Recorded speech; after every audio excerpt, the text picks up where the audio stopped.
2026 সালে আলু চাষ করে এবং আলু সংরক্ষণ করে বাংলার আলু চাষী এবং আলু ব্যবসায়ীরা প্রচুর পরিমাণে লাভ করতে চলেছেন। অন্যান্য বছরের তুলনায় এই বছর কিন্তু আলুতে লাভের সম্ভাবনা অনেকটাই বেশি।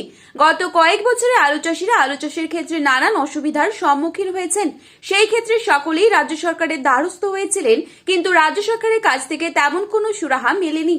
কিন্তু সামনেই রয়েছে 2026 সালে ভোটের হাওয়া, আর এরই আগে আলু চাষীদের সুবিধার্থে রাজ্য সরকার কয়েকটি পদক্ষেপ নিতে চলেছে, যেমন সার ও বীজ নিয়ে কালোবাজারির বিরুদ্ধে রুখে দাঁড়ানো, আলুর দাম না থাকলে ন্যায্য দাম দিয়ে চাষিদের কাছ থেকে আলু কিনে নেওয়া, বর্ডার যাতে সবসময় খোলা থাকে সেই দিকে ধ্যান রাখা, যে কোনো প্রাকৃতিক দুর্যোগের ফলে আলু চাষের ক্ষতি হলে চাষিদের পাশে এসে দাঁড়ানো। অর্থাৎ যা বোঝা যাচ্ছে, বাংলার চাষি ভাইদের মন পেতে মরিয়া হয়ে উঠেছে রাজ্য সরকার। সবকিছু দিক বিবেচনা করে চাষের সুবিধার ক্ষেত্রে কৃষি নির্ভর প্রকল্প আসতে পারে, যার ফলে সারা বছর আলু চাষিরা নিশ্চিন্তে থাকতে পারবেন। বন্ধুরা, 2026 সালে আলুতে ব্যাপক পরিমাণে লাভ করতে চলেছেন সকলেই। আমরা এখন দেখে নেব আজ পশ্চিমবঙ্গের কোন কোন ইউনিটগুলিতে আলুর দাম কত টাকা রয়েছে এবং 2026 সালে আলুর দাম বাড়ার কতটা সম্ভাবনা রয়েছে। তো এই সমস্ত বিষয়ে যেসব গুরুত্বপূর্ণ আপডেটগুলি চলে এসেছে তাই কিন্তু আমরা দেখে নেব এই ভিডিওটির মাধ্যমে। তার আগে রিকোয়েস্ট করব অবশ্যই পুরো ভিডিওটি শেষ পর্যন্ত দেখবেন এবং চ্যানেলটিতে নতুন এসে থাকলে অবশ্যই চ্যানেলটি সাবস্ক্রাইব করে পাশে থাকা বেল আইকনটিকে প্রেস করে রাখবেন, যাতে করে আমাদের দেওয়া নতুন কোনো ভিডিওর আপডেট আপনার কাছে সবার প্রথমেই পৌঁছে যায়। আজ বাঁকুড়া জেলার কতুলপুরে পোখরাজ আলুর দাম রয়েছে মাঠে চাষি ভাইদের জন্য 240 থেকে 250 টাকা।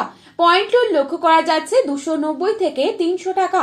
বর্ধমানের জামালপুরে আজ পোখরাজ মাঠে চাষি ভাইদের জন্য দাম চলছে 250 থেকে 260 টাকা। পয়েন্ট লোড লক্ষ্য করা যাচ্ছে 300 থেকে 310 টাকা। পশ্চিম মেদিনীপুর জেলার চন্দ্রকোনায় আজ পোখরাজ আলুর দাম রয়েছে 240 থেকে 250 টাকা। পয়েন্ট লোড লক্ষ্য করা যাচ্ছে 300 টাকা প্রতি 50 কেজি।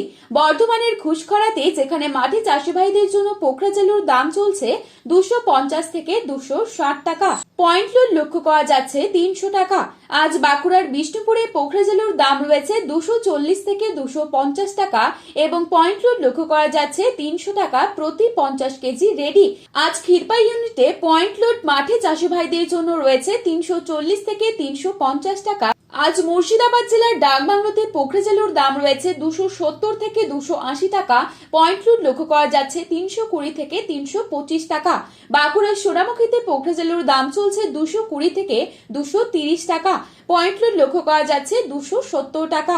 গলসিতে পোখরাজ আলুর দাম রয়েছে 240 থেকে 250 টাকা এবং পয়েন্ট লোড লক্ষ্য করা যাচ্ছে 300 টাকা প্রতি 50 কেজি রেডি। বাঁকুড়ার ইন্দাসে পোখরাজ আলুর দাম চলছে 240 টাকা এবং পয়েন্ট লোড লক্ষ্য করা যাচ্ছে 280 থেকে 290 টাকা। উত্তরবঙ্গের জলপাইগুড়িতে আজ পোখরাজ আলুর দাম রয়েছে মাঠে চাষি ভাইদের জন্য 250 থেকে 260 টাকা।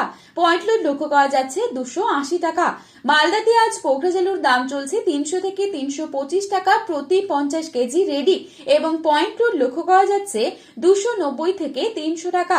ময়নাগুড়িতে 250 থেকে 260 টাকা রয়েছে পোখরাজ মাঠে চাষি ভাইদের জন্য। ফালাকাটাতে মাঠে চাষি ভাইদের জন্য রয়েছে 260 থেকে 270 টাকা এবং পয়েন্ট লোড রয়েছে 300 টাকা। মাথাভাঙাতে 260 টাকা প্রতি 50 কেজি রেডি। আজ উত্তরবঙ্গে লাল আলুর দাম চলছে 350 টাকা এবং পয়েন্ট লোড লক্ষ্য করা যাচ্ছে 400 টাকা। তো বন্ধুরা, এই ছিল আজকের বাজারে আলুর দাম সম্পর্কিত গুরুত্বপূর্ণ খবরের আপডেট। প্রতিনিয়ত এরকমই আপডেট পাওয়ার জন্য অবশ্যই চ্যানেলটি সাবস্ক্রাইব করে পাশে থাকবেন এবং ভিডিওটি আপনার প্রিয়জনদের কাছে শেয়ার করতে ভুলবেন না। আলুর বাজারে যাওয়ার আগে অবশ্যই আলুর বাজার দর সম্পর্কে যাচাই করে তবেই যাবেন। ধন্যবাদ।